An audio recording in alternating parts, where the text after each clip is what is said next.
జగిత్యాల జిల్లా కలెక్టరేట్లో ఏసీబీ అధికారుల దాడులు 7,000 రూపాయలు లంచం తీసుకుంటూ ఏసీబీకి చిక్కిన ట్రెజరీ సీనియర్ అకౌంటెంట్ రఘు. కొరుట్లలో కానిస్టేబుల్ గా పనిచేస్తున్న వ్యక్తికి మంజూరైన సిపిఎస్ డబ్బులు 1,04,000 ఇవ్వడానికి సీనియర్ అకౌంటెంట్ రఘు లంచం డిమాండ్ చేశాడు.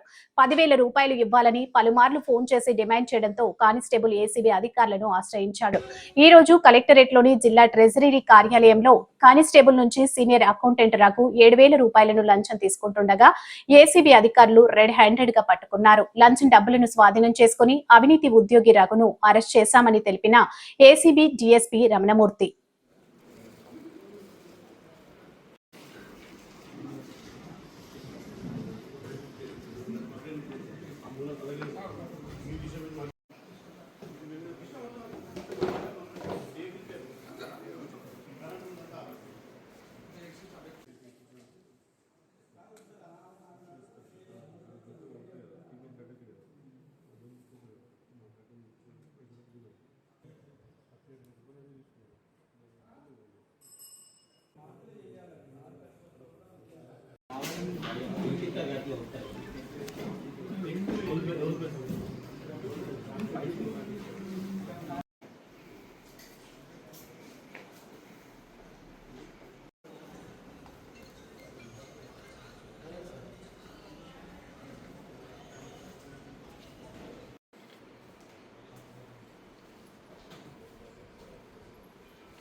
బీటీఓ ఆఫీస్లో పనిచేసే అరిగే రఘుకుమార్ గారు సీనియర్ అకౌంటెంట్ గారు ఒక ఉద్యోగి వద్ద ఆయన బిల్లు పాస్ చేసినందుకు ఆ అమౌంట్ ఆయనకి చెల్లించినందుకు గాను 7,000 రూపాయలు లంచం తీసుకుంటూ ఏసీబీకి పట్టుబడ్డారు.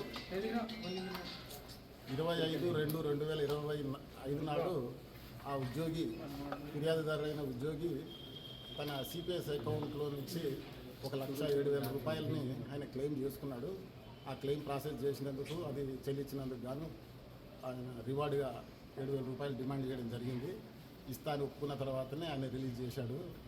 ఈ ప్రాసెస్ చేసినందుకు గాను ఆయన 7,000 రూపాయలు డిమాండ్ చేసి తర్వాత తరచుగా ఆయన ఫోన్ కాల్ మిస్డ్ కాల్స్తో ఫోన్ చేయడము, కాల్ చేసి పైసలు ఏమైనాయి అని చెప్పేసి ఆయన వెంటబడ్డము, ఇక ఆయన తీవ్రంగా వేధించినందుకు ఆ 7,000 రూపాయల కోసము బాధితుడు మమ్మల్ని ఆశ్రయించిండు. అన్ని ఆధారాలు సేకరించి ఆయన వేధిస్తున్న విషయాన్ని సేకరించి మేము ఉన్నతాధికారులు పర్మిషన్ తీసుకొని ఈరోజు ట్రాప్ చేసి పట్టుకోవడం జరిగింది. ఆయనని ఇప్పుడు కేసు పరిశోధనలో ఉంది. ఆయనని కరీంనగర్ ఏసీబీ కోర్టులో రిమాండ్ నిమిత్తం మేము హాజరుపరుస్తాము. ఎవరు లంచం గురించి వేధించినా కూడా టోల్ ఫ్రీ నెంబర్ 1064తో పాటు వాట్సాప్ నెంబర్ 9440446106 ఈ నెంబర్కి మరియు ఫిర్యాదులు ట్విట్టర్, ఫేస్బుక్, ఏసీబీ తెలంగాణ పేరు మీద ఫిర్యాదు చేస్తే మేము తప్పకుండా తగిన చర్యలు తీసుకుంటాము.